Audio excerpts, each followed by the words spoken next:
ہاں بھائی نے سوال پوچھا ہے مرحوم ماں باپ کی نمازوں کا فدیے کا کیا طریقہ ہے. یہ بہت اہم سوال ہے, اس کو اچھی طرح سے جواب کو سمجھیں. لوگ کیا کرتے ہیں, والدین میں سے کسی کا انتقال ہو گیا تو ان کی ساری زندگی کی نمازیں کاؤنٹ کرتے ہیں کہ کون کون سی نمازیں انہوں نے نہیں پڑھی ہیں.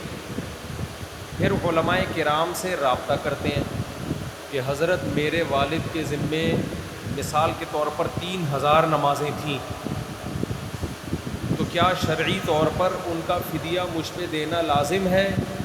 مفتی صاحب جواب میں کہتے ہیں کہ اگر انہوں نے وصیت نہیں کی اور وراثت نہیں چھوڑی تو پھر آپ پر شرعاً لازم نہیں ہے. پھر بندہ یہ پوچھتا ہے مفتی صاحب سے, اگر میں خوشی خوشی یہ دینا چاہوں تو کیا میرے والدین کو فائدہ ہوگا؟ مفتی صاحب جواب میں کہتے ہیں ہاں, جملہ مکمل کریں, ہوگا. پھر جو پوچھنے والا ہے وہ کہتا ہے میرے ذمے لازم تو نہیں ہے, لیکن اگر میں دوں گا تو امید ہے میرے والدین سے عذاب ہٹ جائے. پھر اس کے دل میں یہ بات آتی ہے اگر نہیں دیا تو عذاب ہوتا رہے گا. تو بتاؤ دنیا میں کون ہے جو ماں باپ کو عذاب میں دیکھنا چاہے؟ اس کا نتیجہ یہ نکلتا ہے کہ عملی طور پر وہ یہی سمجھتا ہے کہ مجھے دینا ہے. نہیں آئی سمجھ میں بات؟ اور 4-4 5-5 ہزار نمازوں کا فدیہ 4-5 ہزار روپے نہیں ہوتا, جائیدادیں بک جاتی ہیں لوگوں کی. اس لیے میں جب یہ مسئلہ پبلک کو بتاتا ہوں تو میرا بتانے کا اسٹائل تھوڑا سا چینج ہوتا ہے, کہ شریعت کے مزاج کے خلاف ہے. شریعت چاہتی ہے کہ والدین کی وراثت اولاد میں تقسیم ہو, وہ فائدہ اٹھائیں اس وراثت سے. تو اگر یہ حدیث میں حکم ہوتا نا اس طریقے سے کہ ماں باپ مر جائیں تو تم نے ان کی نمازوں کا کفارہ دینا ہے, اگر ہوتا تو پھر تو آپ کے پاس دوسرا آپشن نہیں تھا. حدیث میں ایسا کوئی آرڈر ہے نہیں.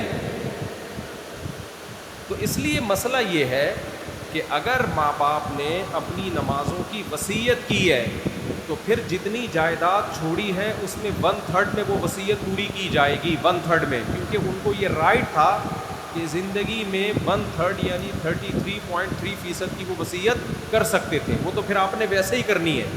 لیکن اگر انہوں نے وصیت نہیں کی ہے تو پھر آپ صرف ان کے لیے دعائے مغفرت کریں, اور جو صدقہ خیرات کی ٹوٹی پھوٹی اللہ توفیق دے دے, کسی غریب مسکین کو کھانا کھلا دیا, کسی کو کنواں کھدوا دیا, جو نارملی کرتے ہیں اس سے آگے بڑھنے کی کوشش نہ کریں. اور اپنے اوپر ایک چیز مسلط نہ کریں کہ پتہ نہیں میرے ماں باپ نے نمازیں چھوڑی ہیں تو عذاب میں نہ ہو, بس دعائیں مغفرت کریں, اس سے زیادہ نہیں, کیونکہ شریعت ہمیں تنگی میں نہیں ڈالنا چاہتی. تو اب وہ چونکہ ان کی نمازیں گئیں, وہ اب جو ہے نا وہ سزا تو متعین ہے, اب دعائیں مغفرت کے علاوہ آپ کے پاس کوئی آپشن نہیں ہے. تو اب لاکھوں کروڑوں روپے اس میں دینے کی ضرورت نہیں ہے, اور یہ ٹینشن نہ لیں آپ, بس دعائیں مغفرت کریں ان کے لیے. سمجھتے ہو کہ نہیں سمجھتے؟ تو ہوتا ہی ہے نا کہ جب پریکٹیکلی کوئی مفتی پبلک میں رہتا ہے تو اس کو پتہ ہوتا ہے کہ اس کے سائیڈ ایفیکٹ کیا ہیں. یہ بہت زیادہ لوگ حرج میں آئیں گے, کیونکہ نمازیں تو آج کل بہت سے لوگ شارٹ کر رہے ہیں. کون کون اپنے ماں باپ کی فدیے دیتا رہے گا ساری زندگی بیٹھ کے؟ وہ تو فدیوں میں ہی ساری آدھا ہو جائے گا بیچارہ. اتنی زکاتیں نکالے گا, اتنے فدیے دے گا کہ خود کل لوگوں سے فدیے لے رہا ہوگا. تو اس لیے اب آپ کے پاس سوائے توبہ استغفار کے کوئی آپشن نہیں. وہ نمازیں چھوڑ دی, بس توبہ کرو, اللہ معاف کر دے. اللہ سے امید ہے, آپ دعائیں جاندار طریقے سے کرو, اللہ سے امید ہے اللہ معاف کر دے گا. اور نارملی جو صدقہ خیرات ایصال ثواب کے لیے کر سکتے وہ کرو. قضائے عمری کی نماز, اس زمانے میں بعض مذہبی اسکالرز نے یہ کہنا شروع کر دیا ہے کہ قضائے عمری لازم نہیں ہے, ہر گناہ توبہ سے معاف ہو جاتا ہے. تو نماز اگر قضا ہو گئی, جان کر کسی نے قضا کر دی, تو اب توبہ سے معاف ہو جائے گی. اور وہ یہ دلیل دیتے ہیں کہ بھائی ہمارے پاس کوئی حدیث ایسی نہیں ہے جس میں پتہ چلتا ہو کہ نمازیں جب ہزاروں لاکھوں آپ کے ذمے ہوں تو قضا پڑھنا بھی ضروری ہے. ایسی ہمارے علم میں کوئی حدیث نہیں. یہ ان لوگوں کا دعویٰ ہے اور ان کی دلیل ہے جو کہتے ہیں کہ قضائے عمری لازم نہیں. لیکن پوری امت کا اجماع رہا ہے ماضی میں کہ جب بھی آپ کے ذمے نماز قضا ہوگی آپ پر توبہ بھی لازم ہے اور نماز کی قضا لوٹانا بھی لازم. امام احمد ابن حنبل اس کے قائل ہیں کہ اگر آپ نے جان کے نماز قضا کر دی تو صرف توبہ کرنی پڑے گی, قضا نہیں کرنی پڑے گی. لیکن اس کی وجہ یہ نہیں ہے کہ قضا لازم نہیں ہے. وہ کہتے ہیں جب جان کے نماز قضا کر دی تو آپ اسلام سے ہی خارج ہو گئے, کافر ہو گئے, نکاح بھی ٹوٹ گیا. تو جب کافر سے مسلمان ہو گئے تو جس کافر نے نمازیں چھوڑی ہیں اس پہ نمازیں تھوڑی لازم ہوتی ہیں. تو وہ جو قول ہے نا کہ نماز جان کر قضا کی تو قضا لازم نہیں ہے, وہ ایک الگ قول کی بیس پہ ہے. وہ قول یہ کہ نماز جان کے چھوڑ دینے والا کافر ہے, تو ہم تو اس کو کافر نہیں سمجھتے, ورنہ 2-4 آدمی رہ جائیں گے جنت میں جانے کے لیے. کیا خیال ہے بھائی؟ اور سارا دن تجدید نکاح ہی ہوتا رہے گا. آج فلاں نماز چھوڑ گئی, چل بھی دوبارہ نکاح پڑا, فلاں نماز چھوڑ گئی تو دوبارہ نکاح پڑا. مہر دے دے کے آدھا ہو جائے گا کہ نہیں ہو جائے گا؟ تو اس لیے ہم تو جمہور کے قول کو لیتے ہیں, امام ابو حنیفہ کے, امام شافعی کے, امام مالک کے قول کو لیتے ہیں کہ نماز جان کر قضا کر دینے سے کافر ہونے کے قریب تو ہو جاتا ہے لیکن کافر نہیں ہوتا. تو جب آپ اس قول کو لیتے ہیں تو پھر اس قول میں تو یہ ہے کہ جب آپ نے جان کے نماز چھوڑی تو آپ مسلمان ہی ہیں. اب جب آپ دوبارہ توبہ کریں گے تو توبہ بھی کرنی پڑے گی اور نمازیں لوٹانی بھی پڑیں گی. تو جو لوگ یہ دلیل دیتے ہیں نا کہ اس کی کیا دلیل ہے کہ اتنے سالوں کی نمازیں قضا پڑھانی پڑیں گی, قضا لوٹانی پڑیں گی, آپ ان سے پوچھا کرو کہ اس کی کیا دلیل ہے کہ نہیں لوٹانی پڑیں گی. دلیل ہمیشہ اس سے پوچھی جاتی ہے جو دعویٰ کرتا ہے. دیکھو نبی صلی اللہ علیہ وسلم نے فرمایا البینۃ علی المدعی, صحیح حدیث ہے یہ, والیمین علی من انکر. دلیل ہمیشہ اس کے ذمے ہے جو دعویٰ کرے, اور جو دعوے کا انکار کرے اس سے صرف قسم لی جائے گی, اس سے دلیل نہیں پوچھی جائے گی. میں مثال سے بات سمجھاتا ہوں, آپ لوگ کا دماغ حاضر ہے کہ نہیں ہے؟ مثال سے سمجھاتا ہوں. آپ کا نام کیا ہے؟ امیر حمزہ صاحب. میں نے کورٹ میں کیس کیا کہ امیر حمزہ نے مجھ سے 2 لاکھ روپے لے کے کھا گیا, دے نہیں رہا. امیر حمزہ 2 لاکھ روپے لے کے مجھ سے کھا گیا, دے نہیں رہا. میں ان کو کورٹ میں گھسیٹ کے لے گیا. کورٹ نے پوچھا امیر حمزہ کیا تو نے مفتی صاحب سے 2 لاکھ روپے لیے؟ امیر حمزہ کہے گا کہ میں نے نہیں لیے. میں نے جج صاحب سے کہا جج صاحب اس سے پوچھو اس کے پاس کیا دلیل ہے کہ میں نے اس کو 2 لاکھ روپے نہیں دیے, اس کے پاس کیا دلیل ہے, گواہ پیش کرے کہ اس نے مجھ سے 2 لاکھ روپے نہیں لیے. جج نے اس سے پوچھنا شروع کر دیا بتا بھائی تیرے پاس کیا دلیل ہے کہ تو نے نہیں لیے. تو جج کو دماغی علاج کی ضرورت ہے یا نہیں؟ ویسے تو ججوں کو ہوتی ہے, استغفر اللہ, یعنی جج کو دماغی علاج کی ضرورت ہے یا نہیں ہے؟ اس سے پوچھ رہا ہے کہ تیرے پاس کیا دلیل ہے کہ تو نے نہیں لیے. ابے نہیں لینے کی دلیل نہیں ہوتی, دلیل اس پہ ہوتی ہے دیے ہیں. جج مجھ سے پوچھے گا تمہارے پاس کیا دلیل ہے کہ تم نے دیے ہیں, تم گواہ لے کر آؤ. میں کہوں میں جب دے رہا تھا میرے پاس گواہ تھوڑی تھے, اس کے بولو گواہ لے کر آئے کہ اس نے نہیں لیے. ابے نہیں لینے پہ دلائل نہیں ہوتے, دلائل اس پہ ہوتے ہیں کہ میں نے دیے. ہاں میں نے 2 گواہوں سے ثابت کر دیا, جمشید اور غفار کو میں لایا, میں نے 2 گواہوں سے ثابت کر دیا کہ جج صاحب یہ دونوں گواہی دے رہے ہیں کہ فلاں تاریخ کو اتنے بج کے اتنے منٹ پر اس کو میں نے 2 لاکھ روپے دیے ہیں. اب یہ دعوے کی نوعیت چینج ہو گئی, میں نے ثابت کر دیا. اب یہ جواب میں کہہ رہے جج صاحب میں نے وہ 2 لاکھ منگل کو واپس کر دیے تھے, جج صاحب میں نے وہ 2 لاکھ روپے منگل کو واپس کر دیے. اب جج مجھ سے پوچھ رہا ہے تمہارے پاس کیا دلیل ہے کہ واپس نہیں کیے. اب یہ الٹا سوال ہو جائے گا. اب جج اس سے پوچھے گا کہ تم نے منگل کو واپس کیے, تمہارے پاس کیا دلیل ہے کہ تم نے واپس کیے, تم گواہ لے کر آؤ. اب مدعی کون بن گیا؟ یہ. تو جو دعویٰ کرتا ہے دلیل اس کے ذمے ہوتی ہے. اب قضائے عمری کے مسئلے میں سمجھو خوب اچھی طرح, تبھی تو ہم کہتے ہیں مجتہدین کو فالو کرو. ابو حنیفہ, شافعی, مالک, احمد بن حنبل یہ قرآن و سنت کو ہم سے زیادہ سمجھتے تھے. آج کل کے اسکالرز کے پاس حدیثیں تو ہیں، حدیث سمجھنے کے لیے جو کھوپڑی ہونی چاہیے نا، حدیث کا مطلب سمجھنے کے لیے جو سینس ہونی چاہیے، وہ سینس مارکیٹ سے شارٹ چل رہی ہے. تو قضائے عمری پر دلیل کی ضرورت نہیں ہے. دلیل ان لوگوں سے ہم مانگیں گے جو یہ کہتے ہیں کہ نماز جب قضا ہو جائے تو قضا پڑھنا ضروری نہیں ہے، صرف توبہ سے معاف ہو جائے گی. یعنی نماز پڑھے بغیر بھی ذمے سے ساقط ہو سکتی ہے. ہم کہیں گے اس کی کیا دلیل ہے قرآن و سنت میں کہ نماز آپ کے ذمے تھی اور آپ نے نہیں پڑھی تو وہ ذمے سے صرف توبہ سے ساقط ہوگی. دنیا میں کوئی بھی چیز جو آپ کے ذمے میں ہو صرف ایکسکیوز کرنے سے کبھی بھی ساقط نہیں ہوتی. میں نے اس سے 2 لاکھ روپے قرضہ لیا، میں نے کہا منگل کو دوں گا، ٹائم منگل کا تھا، بدھ کو تک میں نے ڈیلے کر دیا تو قضا کر دیا نا. جب ایک چیز میں نے ڈیلے کر دی تو میں ایکسکیوز بھی کروں گا اور پیسے بھی دوں گا.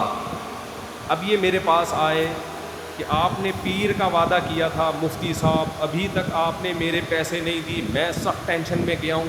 میں نے کہا میں بہت ایکسکیوز کرتا ہوں آپ سے، I am very sorry, I am sorry. کہہ کہ چلے ٹھیک ہے، آپ نے ڈیلے کر دیا، قضا کر دیا، ٹائم پہ آپ نے پے نہیں کیا، کوئی بات نہیں، اب آپ کے ذمے میں تو ہے نا، اب آپ دے دیں، میں معاف کرتا ہوں لیکن اب آپ دے دیں. میں نے کہا جب تو نے معاف کر دیا تو ساقط ہو گیا. تو کہے گا بھائی میں نے ڈیلے کرنے کے جرم کو معاف کیا ہے، قرضہ معاف میں نے نہیں کیا. کیا دلیل ہے کہ میں نے قرضہ بھی معاف کیا ہے؟ میں کہوں آپ کے پاس کیا دلیل ہے کہ معاف نہیں کیا؟ تو یہ وہی بے وقوفوں والا سوال ہو جائے گا. کہے گا بھائی مفتی صاحب آپ کے پاس کیا دلیل ہے کہ میں نے قرضہ بھی معاف کر دیا ہے؟ تو ہم ان لوگوں سے پوچھتے ہیں جو کہتے ہیں قضا پڑھے بغیر بھی ساقط ہوتی ہے، تمہارے پاس کیا دلیل ہے کہ اللہ کا قرضہ تھا، نماز ذمے میں تھی آپ کے اور آپ پڑھے بھی نہیں پھر بھی اللہ نے معاف کر دیے پڑھے بغیر؟ کوئی قرآن کی آیت دکھاؤ یا کوئی حدیث دکھاؤ. کیونکہ اللہ کی بات ہم تک یا تو قرآن کے ذریعے پہنچتی ہے یا نبی کے ذریعے. تو قرآن میں کہاں لکھا ہے کہ جس نے نماز جان کر قضا کر دی تو صرف توبہ سے معاف ہو جائے گی، دینا ضروری نہیں ہے، قضا ضروری نہیں ہے. اور حدیث میں کہاں لکھا ہے کہ جس نے نماز جان کر قضا کر دی صرف توبہ سے معاف ہو جائے گی؟ بلکہ حدیث اور قرآن میں الٹا لکھا ہوا ہے. حدیث میں آتا ہے دین اللہ احق ان یقضى، اللہ کا قرض اس بات کے زیادہ لائق ہے کہ اس کو ادا کیا جائے.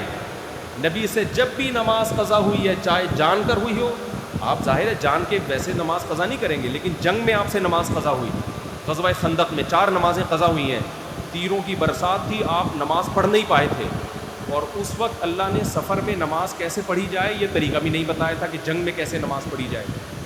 تو اس لیے آپ کی نماز قضا ہو گئی. تو صرف توبہ کو کافی نہیں سمجھا گیا، 4 نمازیں قضا کی گئی ہیں پھر اگلی پڑھی گئی ہے. اسی وجہ سے امام ابو حنیفہ کہتے ہیں جب آپ سے جان کے نماز قضا ہو گئی تو نہ صرف یہ کہ قضا پڑھنا ضروری ہے بلکہ اگلی ہوگی نہیں جب تک پچھلی قضا پڑھو گے نہیں آپ. ہاں جب نمازیں بہت زیادہ ہو جائیں تو پھر ترتیب ساقط ہو جاتی ہے.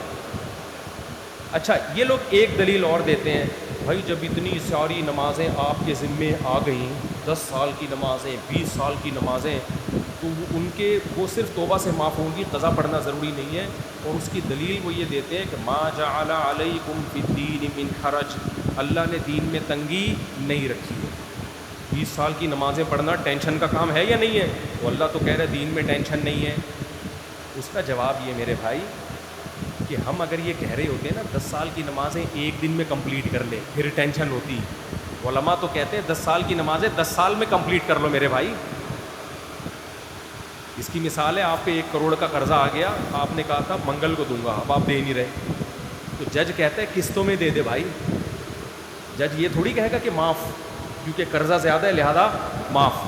جج کہے گا جتنی گنجائش ہے سورس آف انکم دکھاؤ اور اپنے ایکسپنسز دکھاؤ، اتنا بچ رہا ہے نا، یہ جو بچ رہا ہے نا یہ منتھلی ماہانہ کر کر کے دے دو. پوری دنیا میں لا یہی ہے کہ قسطیں باندھی جاتی ہیں، معاف نہیں کیا جاتا. معاف جب ہی ہوگا جب صاحب حق معاف کر دے.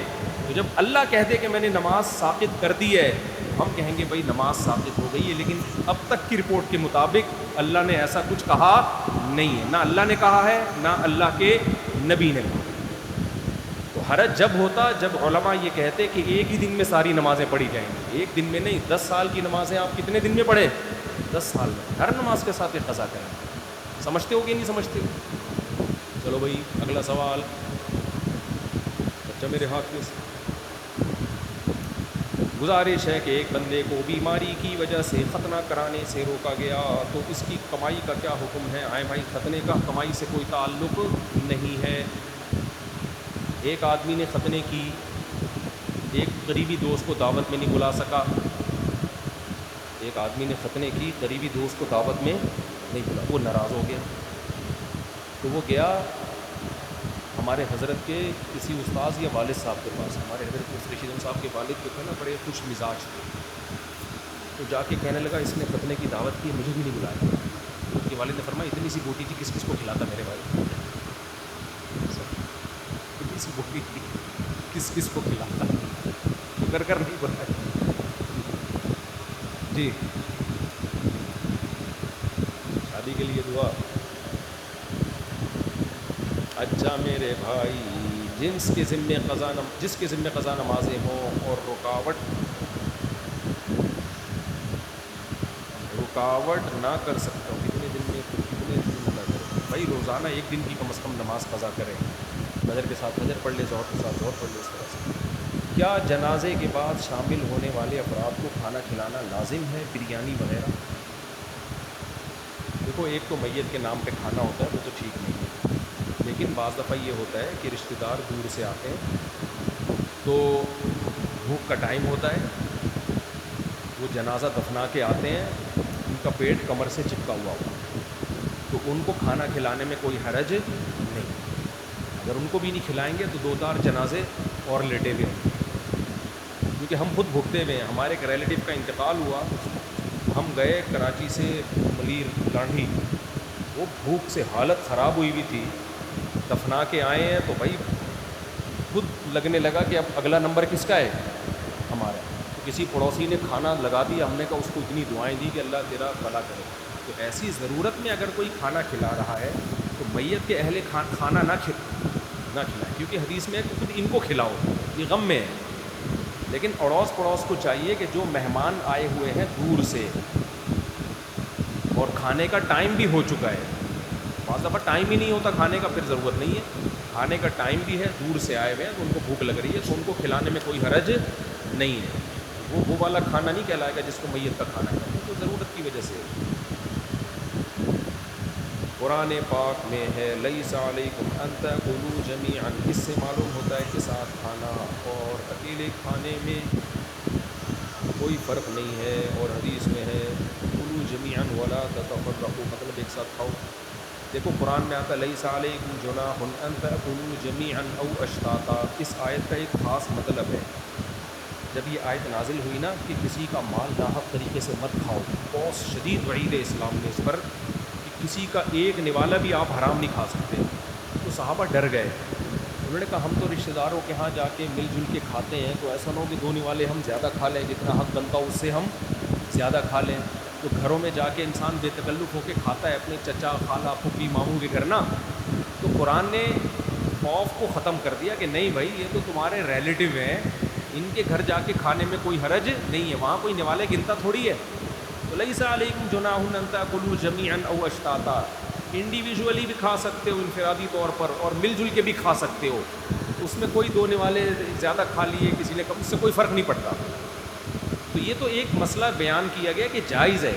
باقی حدیث میں ترغیب ہے کہ اکٹھے کھانا یہ زیادہ بہتر ہے, اس سے برکت ہوتی ہے, محبت بڑھتی ہے. انگریزوں میں کیا ہو گیا ہے, محبت مارکیٹ سے شارٹ. ہر آدمی اخپل طریقے سے بس انڈیویجولی بیٹھ کے کہیں کھا رہا ہوگا. گھروں میں بھی اب دیکھو, پہلے دسترخوان لگتا تھا, سب مل کے کھاتے تھے.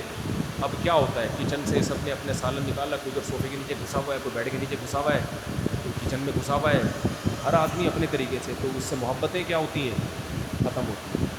تو یہ غلط طریقہ ہے. باقی جائز یہ بھی ہے, سب طرح سے جائز ہے. کھانے کو فوکس کرو, طریقے کو فوکس